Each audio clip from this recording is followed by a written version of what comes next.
Good morning friends. स्वागत है आप सभी का हमारे इस YouTube channel Yogendra classes Jamuna में। फ्रेंड्स, आज की इस वीडियो में हम कक्षा 12वीं का भूगोल का चैप्टर नंबर 5 जिसका नाम है द्वितीयक क्रियाएं यानी सेकेंडरी एक्टिविटीज़। फ्रेंड्स, इस चैप्टर को लेकर मैं आज उपस्थित हुआ हूँ। फ्रेंड्स, इस चैप्टर से जितने भी मोस्ट इम्पोर्टेंट क्वेश्चन आपके बोर्ड एग्जाम में बन सकते थे उन सभी को हमने इस वीडियो में कवर किया है। तो प्लीज़ वीडियो पर शुरू से लेकर अंत तक बने रहिएगा और अगर वीडियो पसंद आए तो वीडियो को लाइक और दोस्तों में शेयर जरूर करिएगा। तो चलिए फ्रेंड्स, बिना किसी देरी के वीडियो को स्टार्ट करते हैं और देखते हैं पहला प्रश्न। हमारा आज का जो पहला प्रश्न है वो है द्वितीयक क्रियाकलाप किसे कहते हैं।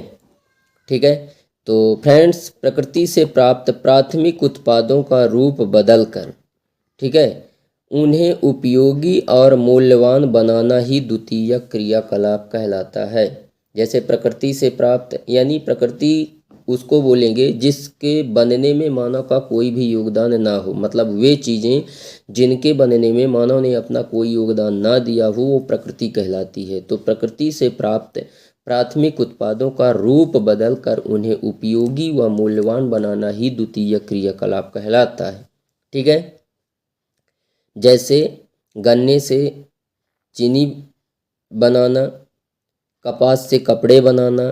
ठीक है, तो कपास और गन्ना ये दोनों प्रकृति से ही प्राप्त होते हैं। ठीक है, तो इनसे जो है तो ये चीज़ें बना देना, यानी कि गन्ना अभी उपयोगी और मूल्यवान नहीं है लेकिन जब उससे चीनी बन जाएगी तो उपयोगी मूल्यवान हो जाएगा। कपास उपयोगी मूल्यवान नहीं है लेकिन जब उससे कपड़ा बन जाएगा तो वह उपयोगी और मूल्यवान हो जाएगी। ठीक है, तो इस प्रकार से जो है तो द्वितीयक क्रियाकलाप हम इसी को बोलेंगे। ठीक है, उसके बाद देखते हैं अपना अगला जो प्रश्न है वो है कुटीर उद्योग क्या है। कुटीर उद्योग, फ्रेंड्स, कुटीर उद्योग क्या है, वह इसमें किस प्रकार की वस्तुओं का निर्माण किया जाता है। तो यहाँ पे देखते हैं कुटीर उद्योग परिवार के सदस्यों द्वारा मिलकर चलाया जा सकता है। ठीक है, ये छोटे पैमाने का ही उद्योग होता है, बहुत ही छोटे पैमाने का, जिसमें परिवार के 2-4 सदस्य मिलकर उसको चला सकते हैं। ऐसे उद्योग को चलाने के लिए बहुत ज़्यादा पढ़े लिखे व्यक्ति की ज़रूरत भी नहीं होती है। कम पढ़ा लिखा व्यक्ति भी इस प्रकार का उद्योग चला सकता है। इस प्रकार के उद्योग को चलाने के लिए लागत भी जो है ना वो बहुत ही कम आती है। लगभग 5 से 10 हज़ार रुपये में इस प्रकार का उद्योग चलाया जा सकता है। ठीक है, इस प्रकार का उद्योग जो है वो स्थानीय कच्चे मालों पर आधारित होता है। स्थानीय कच्चा माल यानी कि जो है अपने क्षेत्र में जो कच्चा माल मिले। जैसे मान लेते हैं कि अगर बीड़ी बनाने का उद्योग है तो बीड़ी बनाने के लिए जो तेंदू का पत्ता होता है वो ग्रामीण क्षेत्र में ही मिलेगा। ठीक है, स्थानीय क्षेत्र में ही मिलेगा, तो उससे जो है तो प्राप्त कच्चे माल पर आधारित होता है। इस उद्योग में दैनिक जीवन में उपयोग आने वाली वस्तुओं का निर्माण किया जाता है, जैसे रस्सी। ठीक है, मवेशियों को बांधने के लिए, ठीक है, रस्सी की ज़रूरत होती है जो कि जो है हमें कुटीर उद्योग के द्वारा बनाकर मिल सकती है। ठीक है, टोकरी बनाना, कुटीर उद्योग के अंतर्गत रस्सी बनाना, टोकरी बनाना, चटाई बनाना, मिट्टी के बर्तन बनाना, बीड़ी बनाना आदि जो है तो ये कार्य कुटीर उद्योग के अंतर्गत किए जाते हैं और ये सब कुटीर उद्योग कहलाते हैं। ठीक है, उसके बाद अगला प्रश्न देखते हैं, प्रश्न नंबर 3, आधारभूत उद्योग किसे कहते हैं। आधारभूत, आधार का मतलब होता है नींव, जिस पर जो है तो दुनिया टिकी हुई है, वो वाले उद्योग कौन से हैं। ठीक है, तो यह वे उद्योग होते हैं जिनके उत्पाद को अन्य प्रकार की वस्तु बनाने के लिए प्रयोग किया जाता है। जैसे लोहा है तो लोहा से विभिन्न प्रकार की वस्तुएं बनाई जाती हैं, जैसे ट्रक बना दिया गया, कार बना दी गई, साइकिल बना दी गई, टू व्हीलर बना दी गई। तो लोहा क्या है, जो है आधारभूत उद्योग है और उससे जो है तो क्या है अन्य प्रकार की वस्तु बना दिया जाता है। ठीक है, उन्हें ही आधारभूत उद्योग कहते हैं। जैसे लोहा इस्पात उद्योग आधारभूत उद्योग कहा जाता है क्योंकि लोहे से आज सुई से लेकर बड़ी बड़ी विशालकाय मशीनें तक बनाई जाती हैं। ठीक है, मानव के द्वारा बनाई गई कोई भी ऐसी चीज़ नहीं है जिस पर लोहे का अंश ना हो। ठीक है, यहाँ तक कि मानव अगर घर भी बनाता है तो वो घर में भी जो है लोहे का ही उपयोग करता है। अगला प्रश्न देखते हैं, विनिर्माण उद्योग किसे कहते हैं व इसकी विशेषताएं क्या हैं।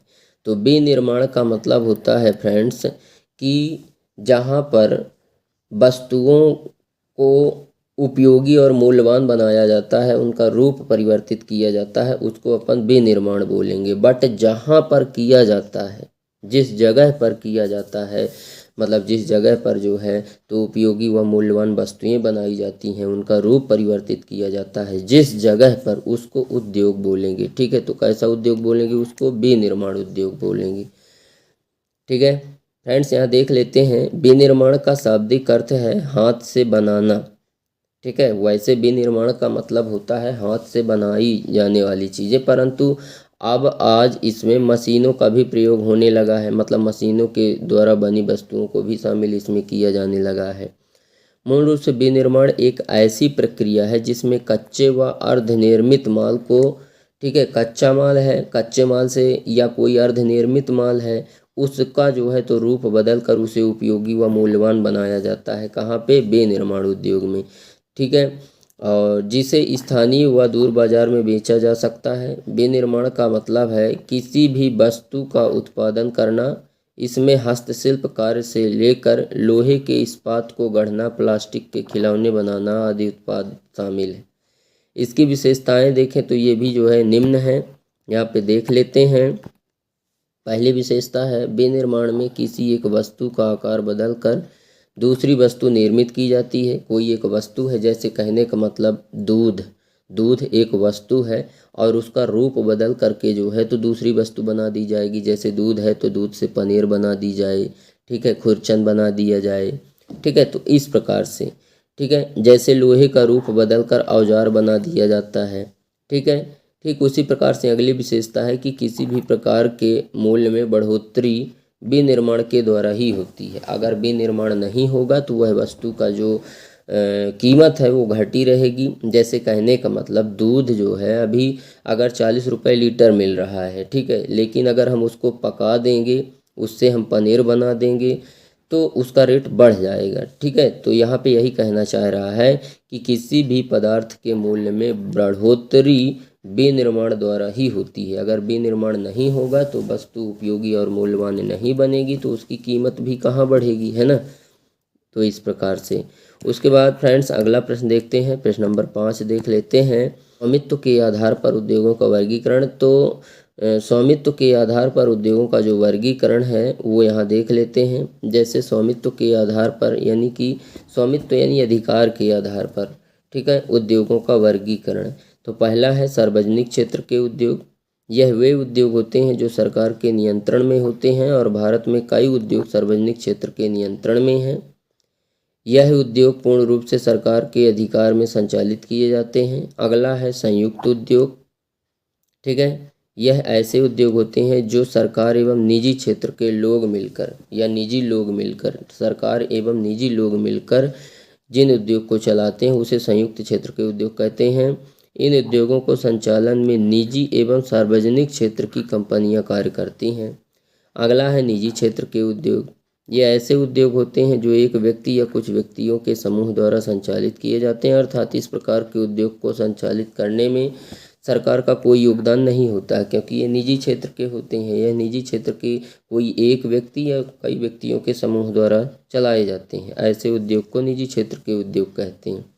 ठीक है, इन उद्योगों में पूंजी निवेश करने का जो अधिकार है वह एक या कुछ व्यक्तियों के समूह के पास होता है तथा पूंजीवादी देशों में इसी प्रकार के उद्योग संचालित हैं। भाई वहाँ पे पूंजी है लोगों के पास, तो जब वहाँ पर पूंजी है तो फिर जो है तो वहाँ पर निजी क्षेत्र के उद्योग लगेंगे। पूंजी है तो स्वयं उद्योग लगा देते हैं। ठीक है, ऐसा।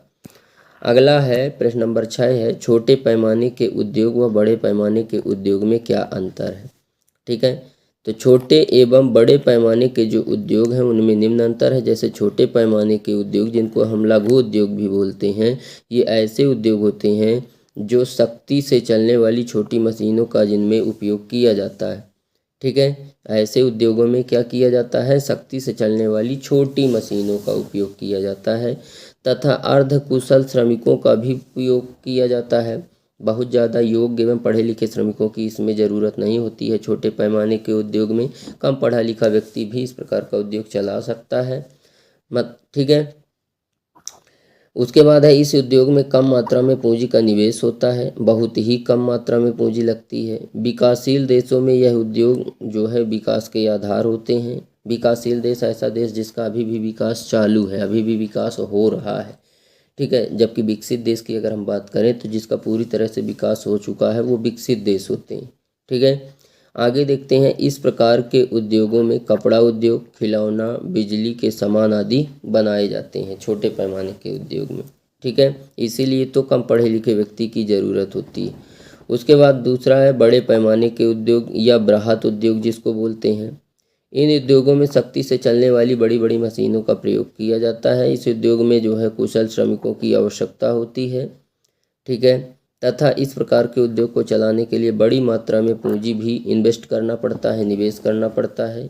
इस प्रकार के उद्योग विकसित देशों के विकास के आधार होते हैं, ठीक है। मतलब जो बड़े पैमाने के उद्योग होते हैं ये विकसित देशों में लगाए जाते हैं, जबकि छोटे पैमाने के उद्योग विकासशील देशों में लगाए जाते हैं। इस प्रकार के उद्योग में लोहा इस्पात उद्योग, मोटर कार उद्योग आते हैं, ठीक है। उसके बाद अगला प्रश्न देखते हैं फ्रेंड्स, प्रश्न नंबर 7, उद्योगों के वर्गीकरण के आधार बताने हैं, ठीक है, कि उद्योगों का जो वर्गीकरण है वो किस आधार पर किया गया है, ठीक है। तो यहाँ पर देख लेते हैं, उद्योगों का वर्गीकरण कई आधारों पर किया गया है। जैसे पहला है आकार के आधार पर उद्योगों का वर्गीकरण, यानी छोटा, बहुत छोटा, मध्यम आकार का उद्योग, ठीक है। तो वहाँ पर देख लेते हैं, आकार के आधार पर उद्योग पहला है, तो पहले में कुटीर उद्योग, छोटे पैमाने के उद्योग और बड़े पैमाने के उद्योग 3 हैं। आकार के आधार पर उद्योग कितने प्रकार के हैं? 3 प्रकार के। कौन कौन से?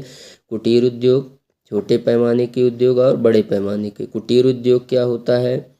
यह उद्योग की सबसे छोटी इकाई है जहाँ पर वस्तुओं का निर्माण किया जाता है। इसमें कम पूंजी निवेश करना पड़ता है एवं कम पढ़े लिखे व्यक्ति भी इस प्रकार का उद्योग चला सकते हैं। जबकि छोटे पैमाने के उद्योग में अर्धकुशल श्रमिकों की आवश्यकता होती है और विद्युत से चलने वाली मशीनों का भी प्रयोग अब किया जाने लगा है। जबकि बड़े पैमाने का उद्योग वे उद्योग होते हैं जिनमें उन्नत तकनीकी एवं आधुनिक कृषि यंत्रों का प्रयोग किया जाता है। इसमें बहुत ज़्यादा लागत आती है और ऐसे उद्योगों को जो है ना तो विकसित देशों में स्थापित किया जाता है। उसके बाद उद्योगों का अगला वर्गीकरण है उत्पादों के स्वरूप के आधार पर। उत्पादों के स्वरूप के आधार पर उद्योगों का वर्गीकरण 3 प्रकार से किया गया है। पहला है आधारभूत उद्योग, दूसरा है गैर आधारभूत उद्योग और तीसरा है स्वामित्व के, ठीक है, 2 ही हैं, आधारभूत उद्योग और गैर आधारभूत उद्योग। आधारभूत उद्योग जिनके उत्पादों का उपयोग अन्य उद्योगों द्वारा किया जाता है, ठीक है। मतलब जैसे लोहा है तो लोहे से फिर और अन्य प्रकार की चीज़ें बनाई जाएंगी तो वो आधारभूत उद्योग है। गैर आधारभूत उद्योग इसे उपभोक्ता उद्योग भी कहते हैं, क्योंकि ऐसे उद्योगों में जो वस्तुओं का निर्माण होता है वो सीधे उपयोग में ले आते हैं लोग, ठीक है। उसके बाद जो अगला उद्योगों का वर्गीकरण का आधार है वो है स्वामित्व के आधार पर उद्योगों का वर्गीकरण। स्वामित्व के आधार पर उद्योग 3 प्रकार के होते हैं, सार्वजनिक क्षेत्र के, संयुक्त क्षेत्र के और निजी क्षेत्र के उद्योग। सार्वजनिक क्षेत्र के उद्योग वे उद्योग होते हैं जिन पर जो है सरकार का अधिकार होता है, सरकार के द्वारा जो संचालित किए जाते हैं वो सार्वजनिक क्षेत्र के उद्योग हो गए। संयुक्त क्षेत्र के उद्योग वे उद्योग होते हैं जो सरकार एवं निजी व्यक्ति के जो है अधिकार होता है जिन उद्योगों में, और इन व्यक्तियों के द्वारा जो उद्योग चलाए जाते हैं। मतलब सरकार एवं निजी व्यक्ति मिल करके जो उद्योग चलाते हैं उसको संयुक्त उद्योग, और निजी क्षेत्र के उद्योग ऐसे उद्योग जिसमें सरकार सम्मिलित नहीं होती है, केवल निजी व्यक्ति, एक व्यक्ति या कुछ व्यक्तियों के समूह द्वारा इस प्रकार के उद्योग चलाए जाते हैं, तो उसको निजी क्षेत्र के उद्योग कहते हैं, ठीक है।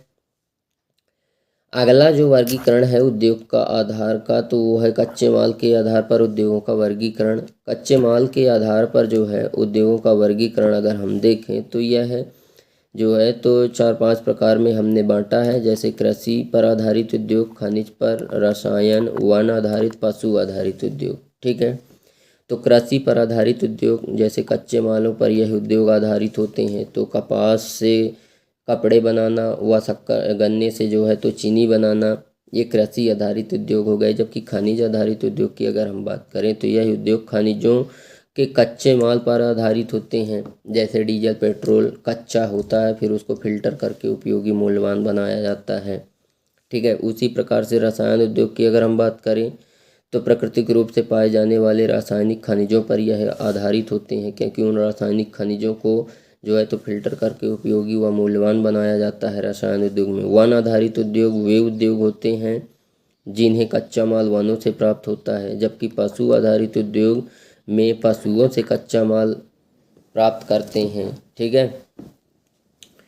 उसके बाद देखते हैं हमारा जो अगला प्रश्न है, प्रश्न नंबर 8 है, उसको देखते हैं। प्रश्न नंबर जो 8 है वो है उद्योगों की स्थिति को प्रभावित करने वाले कारक, मतलब उद्योगों को कौन कौन प्रभावित कर सकता है।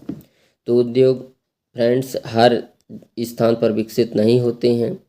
इनकी स्थापना ऐसे स्थानों पर होती है जहां उत्पादन के लिए कच्चा माल आसानी से मिल सके, सस्ते श्रमिक मिल सकें, आवागमन की सुविधा हो और बाजार की भी सुविधा हो। ठीक है। ताकि आने जाने में और वस्तुओं को ले जाने में, बेचने में कोई समस्या ना आए। ऐसे स्थानों पर उद्योग ज़्यादा लगते हैं। अब आगे है उद्योगों की स्थिति को प्रभावित करने वाले कारक। तो पहला कारक है बाजार की सुविधा। बाजार की अगर सुविधा नहीं है तो उद्योग प्रभावित होगा। उद्योग ऐसे स्थानों पर नहीं लगेगा, लगेगा भी तो उसको ज़्यादा जो है तो नुकसान होएगा, क्योंकि बाजार की सुविधा ही उपलब्ध नहीं है। ठीक है। तो इसमें देखते हैं उद्योगों की स्थापना सबसे महत्वपूर्ण कारक है बाजार की सुविधा का उपलब्ध होना, जिससे उद्योगों में उत्पादित माल आसानी से बेचा जा सके। और ऐसा क्षेत्र भी होना चाहिए जहां माल की मांग हो और वहां के व्यक्ति वस्तुओं को खरीदने की क्षमता भी रखते हैं। ठीक है। उसके बाद है कच्चे माल की प्राप्ति। ठीक है। तो जहां कच्चा माल की उपलब्धता होगी, जहां कच्चा माल ज़्यादा से ज़्यादा उपलब्ध होगा, सबसे ज़्यादा कारखाने वहीं लगेंगे। ठीक है। उन्हें आसानी से कच्चा माल मिल जाता है, इसीलिए ये उद्योग ऐसे ही स्थानों पर लगते हैं जहां कच्चे माल की उपलब्धता हो। ठीक है। आगे है श्रम आपूर्ति। उद्योगों को श्रम आपूर्ति भी जो है तो प्रभावित करती है। आपूर्ति का मतलब है ज़रूरत से ज़्यादा। जहां हमें अगर 10 श्रमिक की ज़रूरत है तो 15 श्रमिक उपलब्ध हों। ठीक है। तो ऐसे जगहों पर जो है उद्योग लगेंगे। और जहां हमें 10 की ज़रूरत है, केवल 10 ही श्रमिक हैं, तो ऐसी जगहों पर उद्योग प्रभावित होंगे अगर लगेंगे तो। ठीक है। तो श्रम आपूर्ति जैसे कपड़ा उद्योग, बेकरी उद्योग में जो है तो हमें कुशल श्रमिकों की आवश्यकता होती है, तो वो भी उपलब्ध होने चाहिए। ठीक है। आगे है परिवहन एवं संचार की सुविधा। ये भी जो है तो परिवहन एवं संचार की सुविधा भी जो है उद्योगों को प्रभावित करती है, क्योंकि अगर आने जाने की सुविधा नहीं होगी तो वहाँ पर उद्योग स्थापित नहीं किए जाएंगे। ठीक है। क्योंकि उद्योग ऐसे स्थानों पर स्थापित होंगे जहाँ आने जाने एवं परिवहन की सुविधा उपलब्ध हो, ताकि उद्योगों से उत्पादित माल को बाजार तक आसानी से ले जाया जा सके, कोई समस्या ना हो। और उद्योगों के संचालन में जो है तो सूचनाओं का आदान प्रदान भी महत्वपूर्ण योगदान रखता है। आगे है शक्ति के साधन। ये भी जो है तो उद्योगों को प्रभावित करता है, उद्योगों की स्थिति को। ठीक है। उद्योगों की स्थापना के जो है तो शक्ति के साधन भी प्रभावित करते हैं, क्योंकि शक्ति के साधन जैसे डीजल, पेट्रोल व विद्युत, ये 3 ही हैं। जहाँ पर इनकी उपलब्धता होगी ऐसे स्थानों पर उद्योग सबसे ज़्यादा लगेंगे। ठीक है। और ख़ासकर वे उद्योग जिनको ज़्यादा शक्ति की ज़रूरत पड़ती है संचालित होने के लिए। ठीक है। उसके बाद अगला प्रश्न देखते हैं फ्रेंड्स, प्रश्न नंबर 9। सिलिकॉन घाटी पर एक संक्षिप्त टिप्पणी लिखिए। ठीक है। तो सिलिकॉन घाटी एक प्रौद्योगिक नगर है। ठीक है। कैसा नगर है? प्रौद्योगिकी का मतलब है जहाँ पे जो है तो कंप्यूटर, मोबाइल का निर्माण किया जाता है, वो प्रौद्योगिक। कंप्यूटर, मोबाइल, टेलीफोन, है ना। तो ऐसे जगह को जो है तो प्रौद्योगिकी कहते हैं। तो प्रौद्योगिकी नगर है सिलिकॉन घाटी। का ऐसा नगर है, प्रौद्योगिकी नगर है, जो संयुक्त राज्य अमेरिका के कैलिफोर्निया में स्थित है। इस घाटी का विकास फ्रेडरिक टरमान ने किया था। उन्होंने जो है इलेक्ट्रिकल इंजीनियरिंग के छात्रों को उस क्षेत्र में रहकर अपने कारखाने स्थापित करने के लिए प्रोत्साहित किया। जिसके कारण यहाँ कई कंपनियाँ स्थापित हुईं। आज विश्व की सबसे बड़ी इलेक्ट्रॉनिक फर्म इसी घाटी पर है। टरमान ने 1950 के दशक के अंत में स्टैनफोर्ड विश्वविद्यालय को एक नवीन उच्च तकनीकी फर्म के लिए एक औद्योगिक पार्क विकसित करने के लिए राजी किया। ठीक है, ये कहा कि भाई इसको एक औद्योगिक पार्क जो है घोषित कर दिया जाए, किसको, स्टैनफोर्ड विश्वविद्यालय को। ठीक है, उसके बाद अगला प्रश्न नंबर 10 देखते हैं कि कृषि पर आधारित उद्योगों के नाम लिखना है। तो कृषि पर जो आधारित उद्योग हैं वो 2 हैं। ठीक है, जैसे चीनी उद्योग, वस्त्र है तो बहुत सारे, लेकिन कृषि पर आधारित 2 ही उद्योग प्रश्न में पूछा है। तो 2 उद्योग इस प्रकार से हैं, चीनी उद्योग और सूती वस्त्र उद्योग। चीनी उद्योग गन्ने पर आधारित होती है।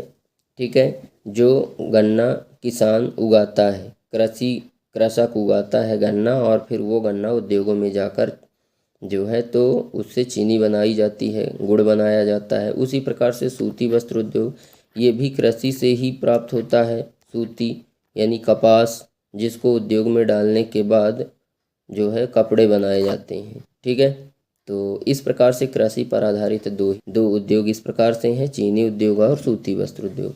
ठीक है, तो फ्रेंड्स इस प्रकार से उम्मीद करते हैं कि आपको हमारा यह वीडियो पसंद आया होगा। वीडियो अगर पसंद आया है तो वीडियो को लाइक करें, दोस्तों में शेयर करें, और अगर आप हमारे चैनल पर नए हैं तो चैनल को सब्सक्राइब करें एंड बेल आइकन भी प्रेस करें, ताकि हमारी नई नई वीडियो की नोटिफिकेशन आपको सबसे पहले मिले। तो दोस्तों आज के लिए बस इतना ही। मिलते हैं आप सभी लोगों से नेक्स्ट वीडियो में नेक्स्ट टॉपिक के साथ। तब तक के लिए जय हिंद, वंदे मातरम।